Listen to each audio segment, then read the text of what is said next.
마태복음 1장 7절에서 17절 말씀 중심으로 해서 언약의 깨어짐과 예수님의 강림, 초림 제목으로 은혜 받겠습니다. 예수 그리스도의 구원의 복된 소식을 증거하고 있는 마태복음은 아브라함과 다윗과 예수 그리스도로 이어지는 족보로 시작하고 있습니다. 아브라함, 믿음의 조상이죠.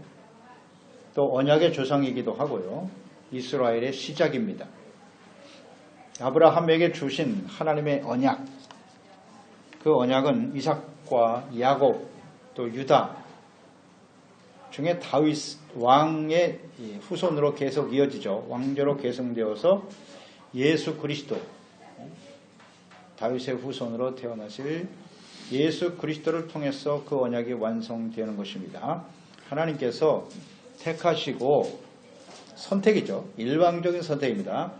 또 하나님께서 거룩하게 하신 이스라엘을 하나님께서는 내 백성이라고 말씀하셨고 나의 아들, 나의 장자라고 말씀하셨죠.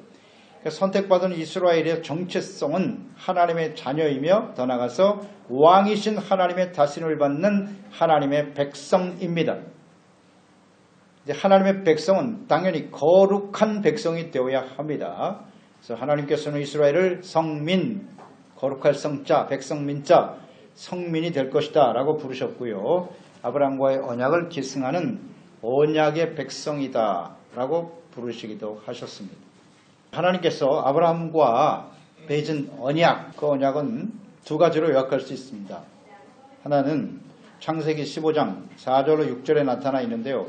여호와의 말씀이 그에게 임하여 이르시되 그 사람이 내 상속자가 아니라 내 몸에서 날짜가 내 상속자가 되리라 하시고 그를 이끌어 밖으로 나아가 이르시되 하늘을 우러러 무뼈를 셀 수 있나 보라. 또 그에게 이르시되 내 자손이 이와 같으리라. 아브라함이 여호와를 믿으니 여호와께서 이를 그의 의로 여기셨다 하셨습니다.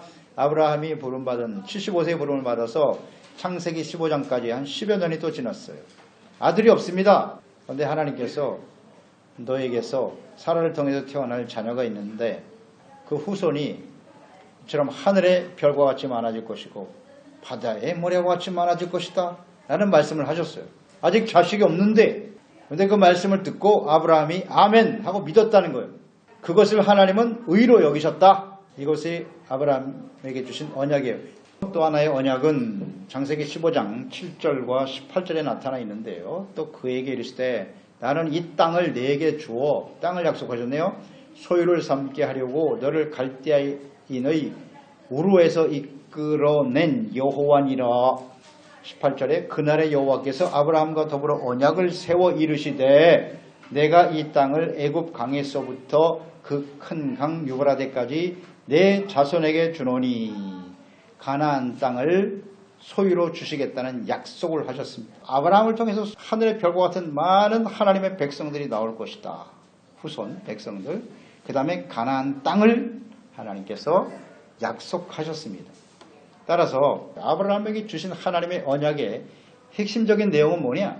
하나님의 나라입니다. 나라가 세워지기 위해서 필요한 세 가지. 첫째는 국민입니다. 백성이 있어야 나라가 되는 거예요. 두 번째 영토가 있어야 돼요. 영토. 세 번째 뭐가 있어야 돼요? 주권. 이 세 가지가 있어야 나라로 인정이 되는 겁니다. 그런데 오늘 보세요. 땅을 하나님이 약속하셨죠? 아브라함에게. 그 다음 백성. 너의 후손이 하늘의 별과 같이 많아질 것이다. 약속하셨죠?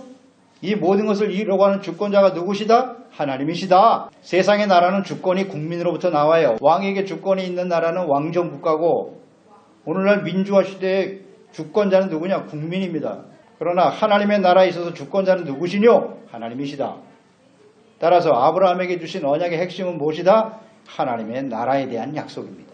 성경 전체에 나타난 하나님의 뜻이에요. 왜 하나님의 수많은 민족 가운데 이스라엘을 선택하셨는가? 왜 그들에게 아브라함에게 하나님의 자기를 나타내셨는가? 하나님의 뜻은 무엇인고? 마태복음 시작 우리가 지난 시간 묵상했죠? 마태복음 핵심적인 키워드는 무엇이뇨? 하나님의 나라와 의. Reino de Dios y Justicia. 이게 핵심 키워드예요. 성경 전체의 핵심이에요. 그게 복음의 핵심이기도 하고 이 언약의 내용을 잘 알고 있어야 합니다. 하나님의 나라다. 이 아브라함은 이 언약을 받고 이 언약의 증거가 무엇입니까? 라고 하나님께 물었어요. 내가 이런 언약을 하나님께로부터 받았는데 이 언약의 증거를 나에게 보여주시죠. 그랬더니 창세기 15장 8절로 10절에 그가 이르되 주 여호와여 내가 이 땅을 소유로 받을 것을 무엇으로 알리까? 여호와께서 그에게 이르시되 나를 위하여 3년 된 암소와 3년 된 암염소와 3년 된 숫양과 산비둘기와 집비둘기 새끼를 가져올지니라. 아브라함이 그 모든 것을 가져다가 그 중간을 쪼개고 그 쪼갠 것을 마주 대하여 놓고 그랬어요. 이게 하나님께서 증거로 제시한 거예요. 이 제물을 가지고 와서 가운데를 쪼개라고. 이게 언약의 증거로 제물을 쪼개어 드릴 것을 말씀하셨는데 이 언약이라고 하는 히브리어가 뭐냐면 베리트입니다. 그 베리트라고 하는 이 언약은 두 가지 의미를 가지고 있어요. 하나는 자른다는 의미와 하나는 연합하다. 서로 다른 것 같은 두 가지 의미를 갖고 있어요. 이것은 무엇을 의미하는 거냐? 이 하나님의 말씀을 듣고 이 언약을 잘 지키면 하나님과 연합되고 하나 되어지지만 이 하나님과의 언약을 지키지 않으면 어떻게 된다? 잘라진다는 겁니다. 관계가 단절되고 하나님과 상관이 없는 삶이 될 것이다. 이 두 가지 의미가 언약 속에 들어있어요. 그 단어 속에. 또한 하나님께서는 이 언약을 소금 언약이라는 말씀을 하셨어요. 소금 언약이다. 민수기 18장 19절에 보면 이스라엘 자손이 여호와께 거제로 드리는 모든 성물은 내가 영구한 몫의 음식으로 너와 네 자녀에게 주노니 이는 여호와 앞에 너와 내 후손에게 영원한 소금 언약이 될 것이다. 제사장들에게 주신 약속이에요. 제사장들에게 모든 성물이 영구한 몫의 음식을 주실 것이다 하는 약속, 소금 언약이라고 하셨고요. 또 유다왕 르호보암의 아들인 아비야가 있습니다. 이 아비야가 북이스라엘과 전쟁을 하게 되는데 북이스라엘이 공격해 왔을 때 여로보암 때 이 아비야가 그에게 증거한 말이에요.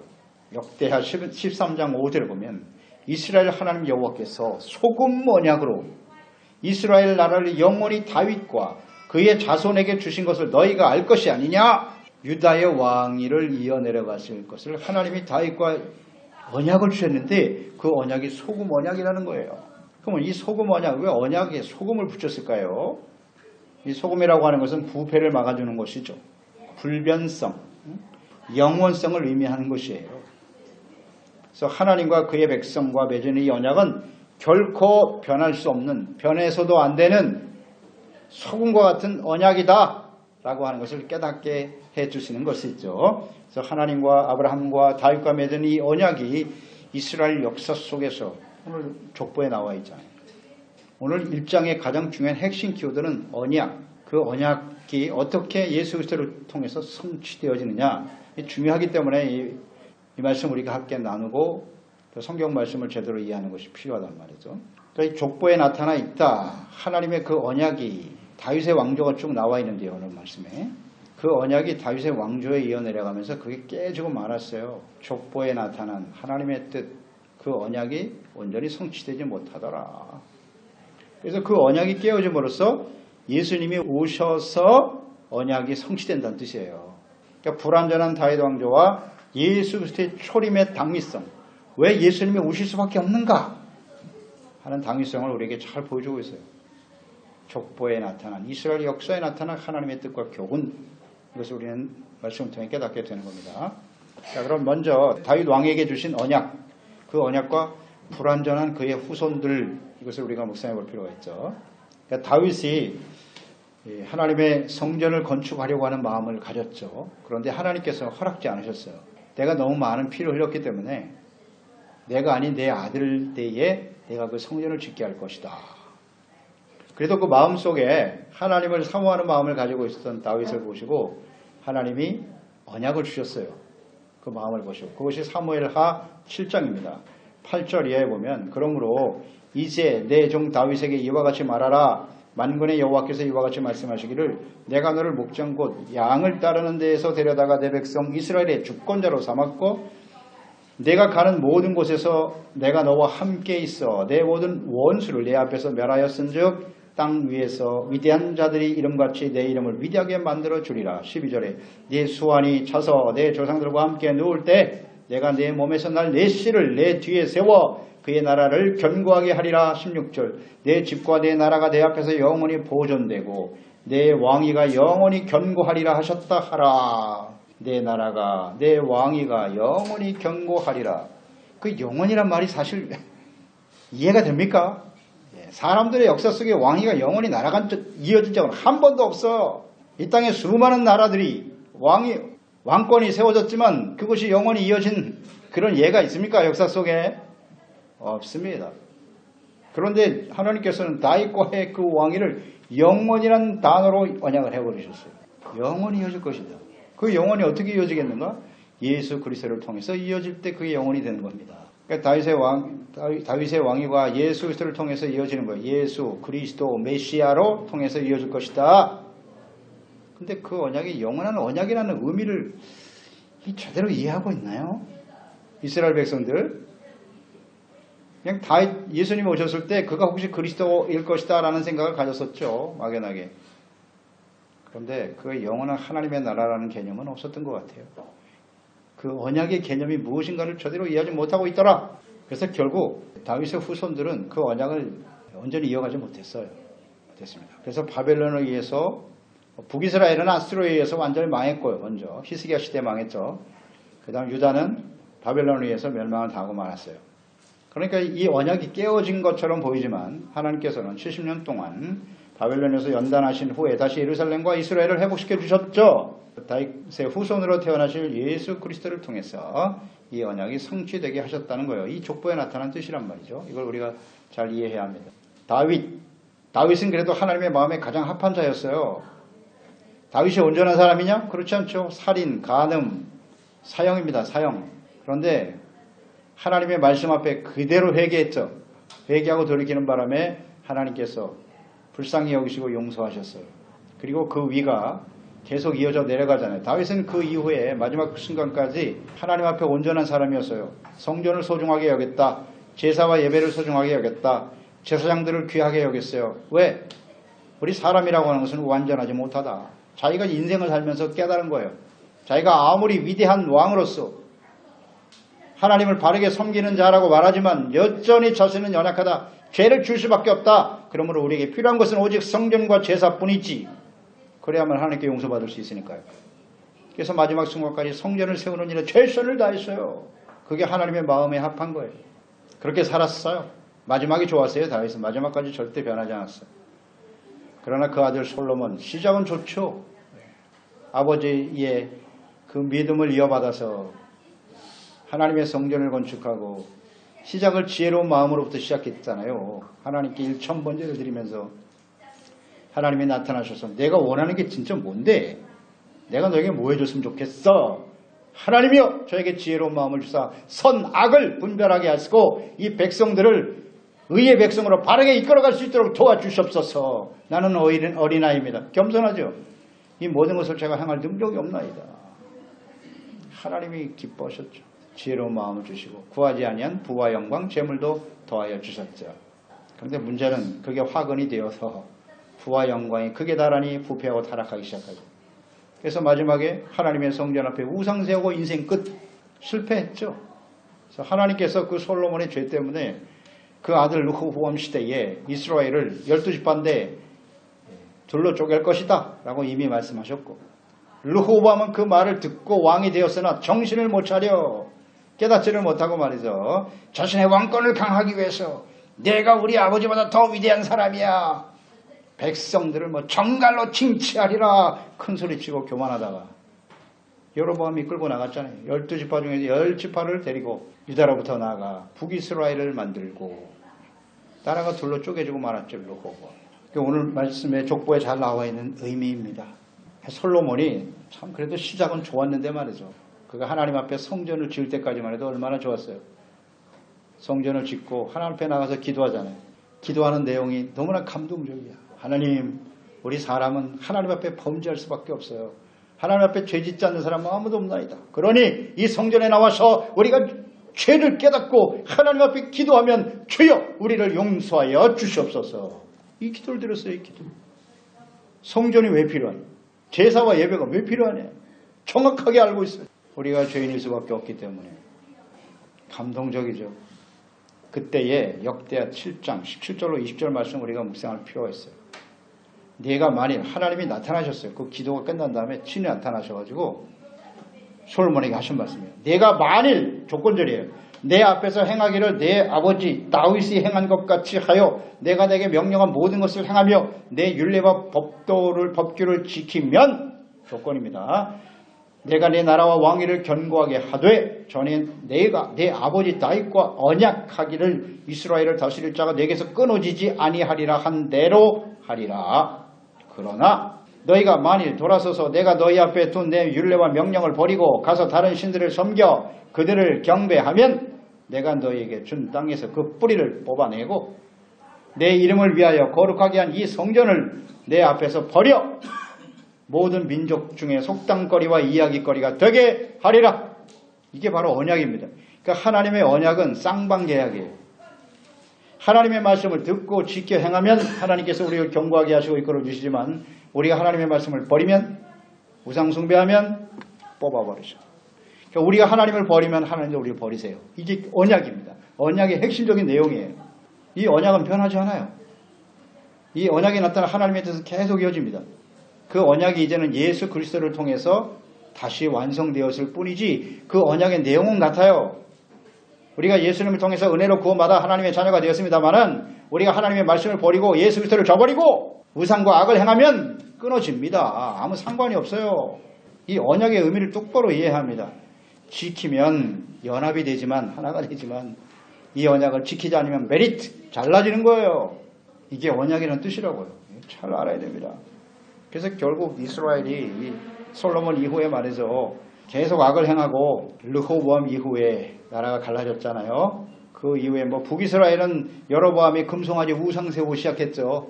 그래서 마지막 호세아 왕까지 한 사람도 하나님을 경외하는 왕이 없었어요. 그래서 아수르에 의해서 멸망당했고 그래도 그 이후에 유다는 좀 이어집니다. 오늘 유다의 왕들만 나와 있잖아요. 르호보암 다음에 누구예요? 아비야, 아사, 여호사밧.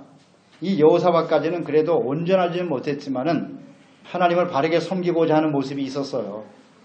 언약을 근근히 이어갔죠, 사실은. 그러니까 여호사밧이 성군입니다, 성군. 유다에 3대 성군이 있는데 여호사밧, 그다음 히스기야, 요시야입니다. 근데 3대 성군, 그들이 성군으로 불려지는 이유 중에 가장 중요한 기준이 뭐냐? 그 성경에 보면 나와 있어요. 다윗과 같이 정직히 행하였더라. 다윗과 같이 정직히 행하였더라라는 평가를 받은 사람이 3사람밖에 없단 말이에요. 여호사밧, 히스기야, 그 다음 요시야. 그 중에서도 요시야는 그 성군 중에서도 최고로 인정을 받아요. 이와 같은 왕이 없었더라. 그 요시야가 한 일이 뭐냐? 다윗과 같이 정직히 행하였고 더 나가서 산당을 헐었더라. 산당을 헌 사람은 요시야밖에 없어요. 산당은 가나안 땅 들어갈 때 거기서 우상 섬기던 사람들이 우상 섬기던 곳이 산당이에요. 그것을 근원을 뿌리채 뽑아버려야 되는데 하나님이 없애라고 했어요. 그 없앤 사람이 요시야밖에 없어요. 그 산당이 결국 우상 숭배의 근원지가 되더라고요. 이것을 우리는 성경을 통해서 확인하게 되는데요. 그래서 여호사밧까지 이러는데 여호사밧이 하나님을 바르게 섬겼죠. 그런데 문제는 뭐냐면 북이스라엘, 우상 섬기고 바알 섬기는 북이스라엘 아합 왕과 교제하기 시작하죠. 이걸 하나님이 하지 말라고 했어요.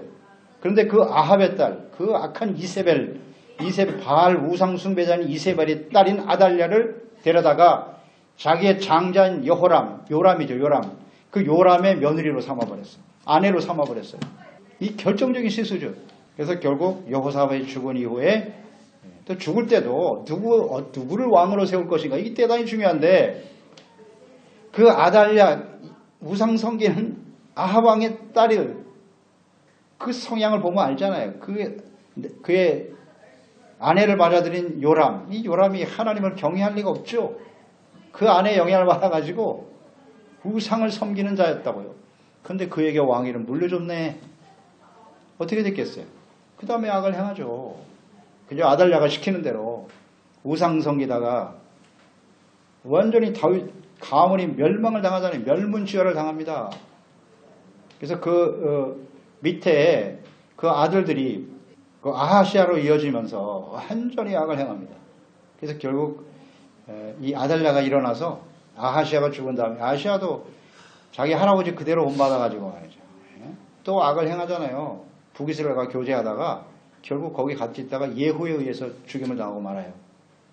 그래서 아시아까지 죽고 나니까 아달랴가 일어나잖아요. 일어나서 내가 이 나라의 왕이 되리라. 그래서 다윗의 씨를 다 죽여버려요. 우상숭배자거든요. 이 아달랴는. 멸문치가 당했습니다. 그러다가 겨우겨우 살아남은 아들이 요아스죠. 요아스.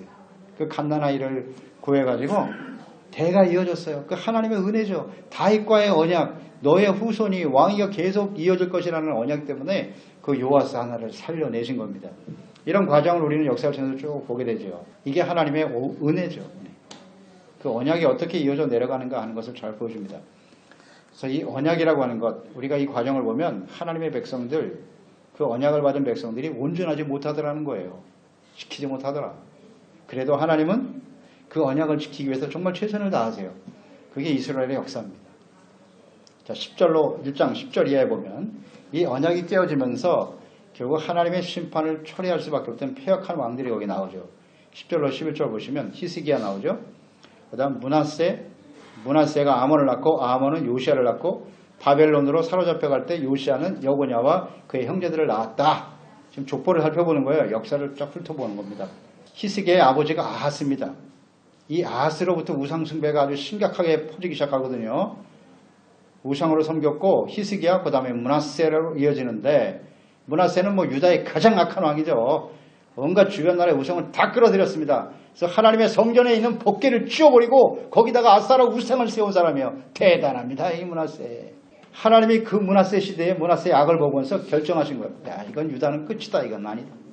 히스기야 때 이미 아수르가 우상 숭배하다가 아수르에 의해서 망하는 걸 보았으면서도 히스기야의 아들이 므낫세가, 그러니까 아하스 악한 사람, 아들 히스기야, 그 밑에 아들 므낫세 다 악합니다. 그 사이에 히스기야가 있었다고요.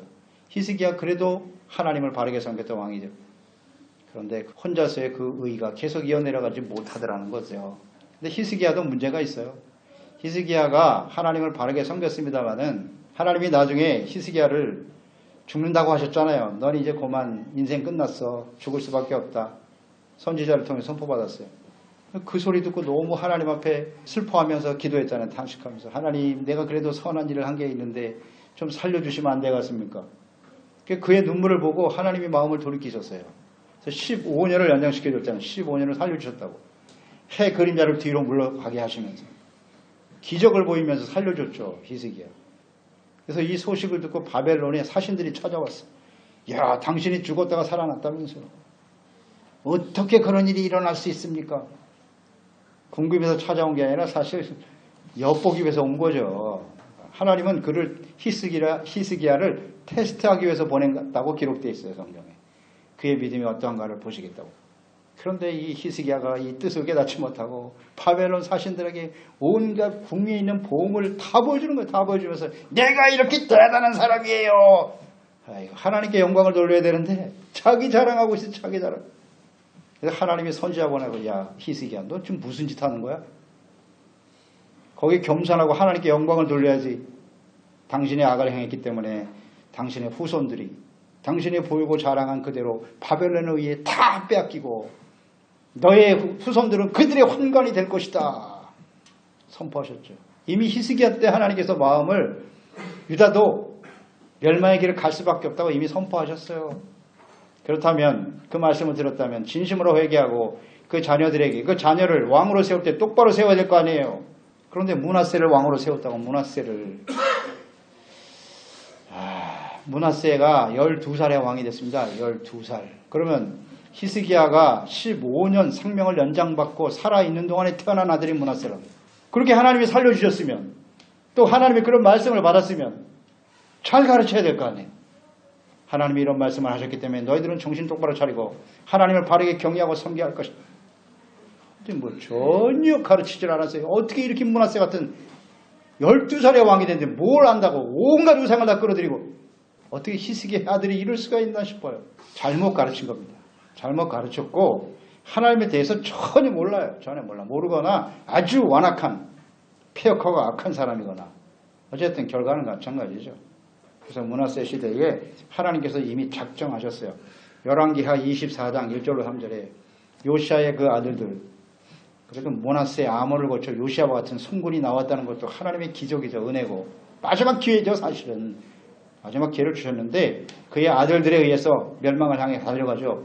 여호야김 시대에 바벨론 왕 느부갓네살이 올라오매 여호야김이 3년간 섬기다가 돌아서 그를 배반하였다. 여호와께서 그의 종 선지자들을 통하여 하신 말씀과 같이 갈대아의 부대와 아람의 부대와 모압의 부대와 암몬 자손의 부대를 여호야김에게로 보내 유다를 쳐 멸하시니 이 일이 유다에 임함은 이런 일이 벌어진 이후 곧 여호와의 말씀대로 그들을 자기 앞에서 물리치고자 하심이니 이는 므낫세의 지은 모든 죄 때문이다. 이렇게 나와 있어요. 므낫세가 너무 심각한 죄를 지었기 때문에 유다도 결국 바벨론에 의해서 멸망당할 수밖에 없다는 겁니다. 이렇게 말씀하셨어요. 그러면 그 이후에 왕들이 정신을 차려야죠. 하나님을 바르게 섬겼어야 되는 거 아닌가? 그래서 끊임없이 또 하나님께서 예레미야를 보내셨잖아요. 예레미야 선지자. 요시아의 왕의 아들들 여호아하스, 여호야김, 시드기야 이들이 결국 멸망의 길로 가고 말았는데요. 악을 행함으로써 기회를 계속 주셨는데 돌이키지 못해요. 오늘 이 말씀에 보면 요시아의 세 아들들 결국 다 죽었습니다. 다 죽임을 당하고 여호야김의 아들인 여고냐가 나오죠. 오늘 말씀에. 여고냐는 여호야긴입니다. 여호야김의 아들이에요. 사실 여고냐가 왕이 된 후에 석 달 열흘 만에 교체됐어요. 석 달 열흘 됐는데 또 악을 행하는 거야. 그래서 하나님이 바벨론의 포로로 끌어가 버렸어요. 그리고 그 숙부인 시드기야, 요시아의 아들이죠. 시드기야를 왕으로 세웠는데 결국 멸망의 길을 가고 말죠. 그래서 여고냐 하나만 살고 나머지 요시아의 아들들은 다 죽었어요. 악을 행하다가. 그래서 열왕기하 25장 27절에 보면 유다의 왕 여호야긴이 여고냐예요. 사로잡혀 간 지 37년 곧 바벨론의 왕 에월무로닥이 주기한 원년 12월 그달 27일에 유다의 왕 여호야긴을 옥에서 내놓아 그 머리를 들게 하고 그랬어요. 여고냐가 바벨론 포로로 끌려가서 거기서 37년 동안 감옥에 있었다고. 37년 동안. 나머지는 다 죽었어요. 요시아 아들들은. 왕들은 다 죽었고.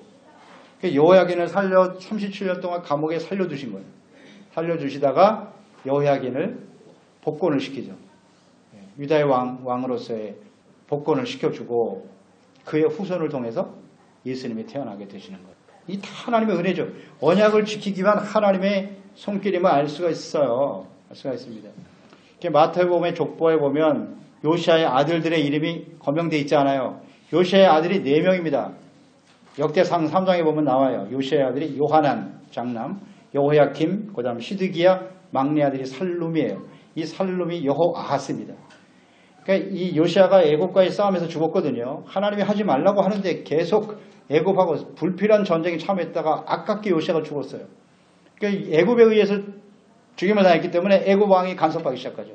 그래서 애굽 왕이 요시아 다음에 세운 왕이 바로 살룸, 넷째 아들. 이 살룸 여호아스를 왕으로 세웠어요. 그런데 잘 말을 안 듣거든요. 교체했죠. 교체해서 두 번째 세운 사람이 둘째 아들인 여호야김. 그러니까 요하난 장남은 아마 일찍 죽은 것 같아요. 그래서 처음에 막내인 살룸을 왕으로 세웠다가 이 제대로 말을 안 들으니까 둘째 아들인 여호야김을 왕으로 세웠다가 그도 하나님 앞에 온전하지 다 악을 행해요. 다. 그러니까 그 다음에 그의 아들인 여호야긴을 세웠다가 석 달 열흘 만에 갈아치우고 마지막 셋째 아들인 시드기야를 왕으로 세웠던 거예요. 그러니까 결국 요시아의 아들들이 다 죽임을 당하고 말았어요. 기회를 주셨죠. 22년이에요.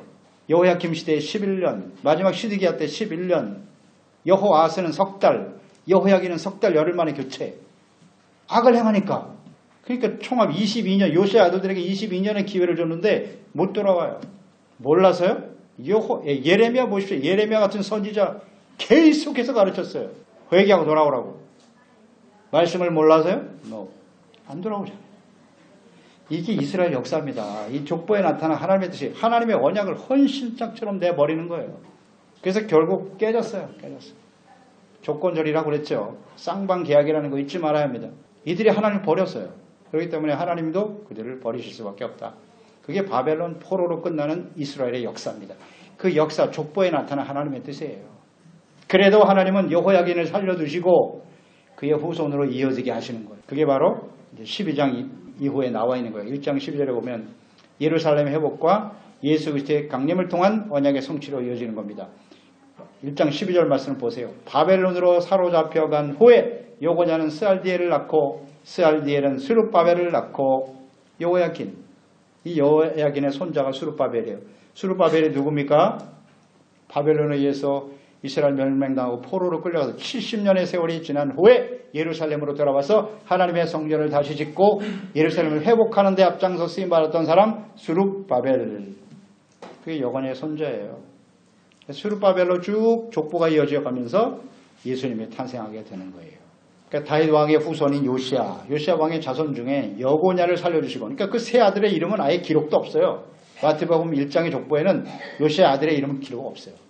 여고냐로 바로 이어져요. 뭐 이름이 기록이 안 됐다는 건 무슨 의미겠어요? 의미 없는 인생, 가치 없는 인생이다. 족보에 이름을 올리지도 않았어요. 여러분, 우리가 이런 인생이 되면 안 되잖아요. 하나님의 나라의 생명지에서 그 이름이 지어졌다는 뜻이에요. 가치 없는 인생, 의미 없는 인생이에요.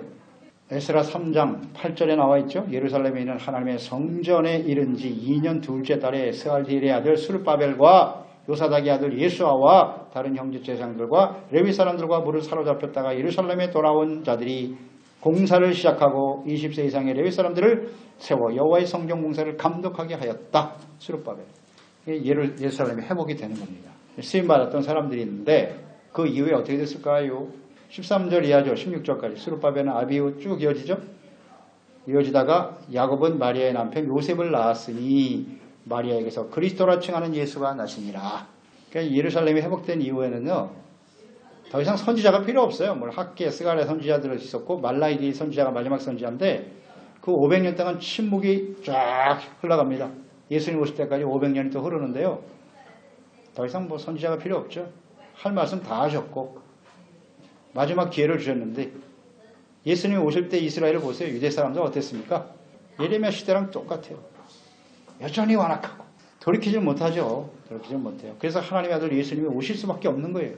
그러니까 예수님을 이 역사 속에 보내주신 이유, 하나님의 아들 예수님을 역사 속에 보내주신 이유는 인류가 타락한 이후에 하나님께서 그들을 구원하시기 위해서 계획을 세우셨어요. 율법과 선지자들을 통해서 약속하시고 예언하신 하나님의 말씀, 그 언약이 사람들이 악행으로 인해서 이어지지 못하기 때문에 이게 사람들로는 이제 안 되겠다. 그래서 하나님의 아들이 직접 오시는 겁니다. 사람의 몸을 가지고. 그게 예수님을 이 땅에 오신 아주 중요한 이유입니다. 그러니까 예수님이 단순한 사람이 아니라는 게 중요해요. 예수님이 그냥 우리랑 똑같은 사람이라면 우리 예수 그리스도를 믿고 구원받을 수 없어요. 사람은 완전한 의에 이를 수 없습니다. 이스라엘 역사가 증명하지 않습니까? 다윗 왕조 어떻게 시작됐습니까? 이스라엘 백성들이, 이스라엘은 원래 하나님의 왕이세요. 직접 다스리시는 거거든. 그런데 사무엘 시대에 이스라엘 백성들이 들고 일어났어요. 하나님이 우리 다스리는 거 싫어요. 우리도 다른 나라들처럼 사람이 왕이 되어 우리를 다스리게 해주세요. 그래서 시작된 게 사울 왕입니다. 그 사람이 왕이 되어 다스리는 왕조가 결과가 뭐다? 멸망으로 끝난다. 사람이 무슨 지도력을 발휘하고 사람이 무슨 능력을 가지고 우리를 구원으로 이끌 수 있다? 없다입니다. 없다. 이게 성경의 결론이에요. 그러니까 하나님의 아들 예수님이 직접 찾아오시는 거예요. 예수님 만약에 그냥 평범한 사람이라면 그건 가짜입니다. 예수님이 하나님이 아니시라면 우리를 구원의 길로 인도할 수 없어요. 죄를 짓지 않는 사람이 있을까요? 사람들 중에 온전한 사람이 있을까요? 온전하다고 말하는 건 그거 다 거짓입니다. 사람이 어떻게 완전할 수 있습니까? 예수님이 하나님이 아지 않는다면 우린 예수를 믿고 구원받을 수 없어요. 그분이 우리의 주가 되실 수 없다고요. 그분이 동정녀 마리아에게 성령으로 감동되어 사람의 육체로 태어난 게 아니라 하나님이 직접 낳으신 아들이었기 때문에 우리의 구주가 되실 수 있는 거예요. 언약을 잘 생각해보세요. 사람이 언약을 이어갈 수 없다니까요. 절대. 그런데 그 예수 그리스도가 하나님의 아들이심을 부인하고 그 예수님을 실패했고 내가 예수라고요? 사람들이 자기가 예수라고 주장하는 거예요. 이제 나를 믿어야 구원받는다고요? 이런 순 엉터리가 어디 있습니까? 예수님이 하나님의 아들이 아니셨다면 그냥 종교의 지도자로 끝나는 거예요. 수많은 종교 중에 하나겠죠. 그냥 왜 하나님의 아들이 직접 사람의 몸을 가지고 이 땅에 찾아오실 수밖에 없었는가? 이 역사가 그냥 쭉 나와 있잖아요. 성경이 마태복음 1장에 언약, 그 언약의 핵심은 하나님의 나라인데 하나님이 다스리는 의의 백성이 된다는 게 그렇게 어렵더라. 사람의 힘으로는 안 된다. 그래서 예수님이 오신 거예요. 그래서 마태복음 1장 17절 보세요. 그런즉 모든 대수가 아브라함에서 다윗까지가 14대. 딱 정리가 되네요. 다윗부터 바벨론 사로잡힐 때까지 14대. 그 다음 바벨론으로부터 사로잡혀간 후라는 건 이제 회복이 되는 거잖아요. 예루살렘으로. 그 다음부터 그리스도가 올 때까지 14대네요. 아브라함서부터 다윗까지 14대예요. 불완전한 시대를 지났죠. 그래도 하나님이 다윗을 왕으로 세우신 이후에 그래도 다윗은 괜찮았어요. 근데 그 다윗 이후에 바벨론 포로까지 14대. 어땠어요? 지금 쭉 우리가 말씀을 하는 것처럼 불완전해. 그 언약이 깨어져 버리고 마네요. 그래서 예루살렘이 회복이 됐는데 그 다음에 14대가 지나서 어떻게 됐다? 또 실패했어요. 그래서 예수님이 오실 수밖에 없다는 겁니다. 이게 역사가 주는 교훈이에요. 교훈.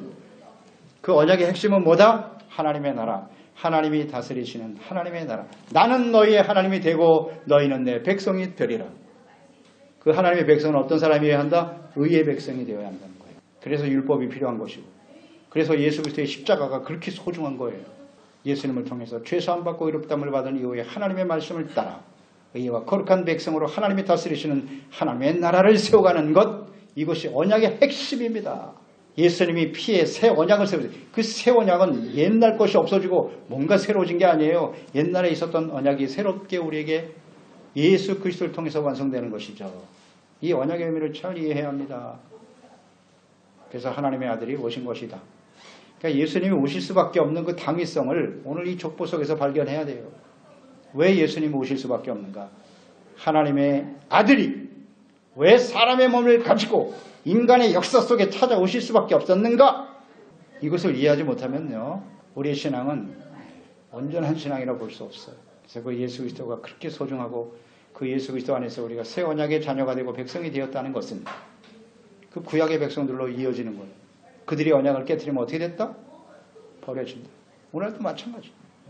오늘 예수 믿고 구원받아 하나님의 자녀가 됐는데 우리가 하나님의 언약을 없이 여기고 하나님의 말씀을 무시하고 죄를 버리지 못하고 말이죠. 여전히 육체의 욕심을 쫓아 살아간다면 어떻게 될까요? 버려지는 겁니다. 교회 수십 년 다녔다고요? 그게 중요하지 않아요. 형식이 중요한 게 아니에요. 하나님의 뜻이 무엇인가를 소중하게 여기고 하나님이 다스리는 의의 백성으로서 하나님의 나라에 초점을 두고 살아야지요. 하나님의 나라와 그의 의를 먼저 구하라. 이 삶의 우선순위가 흐트러지는 순간 우리는 과거의 이스라엘 백성들처럼 되겠죠. 그런 전철을 밟지 말라고 성경을 기록하여 우리에게 남기신 겁니다. 그래서 하나님의 아들이 죽으신 거예요. 이 의미를 잘 깨닫고 바르게 주님을 섬기는 하나님의 자녀와 백성들이 되어야 하겠습니다. 기도하겠습니다. 마태복음 1장 7절에서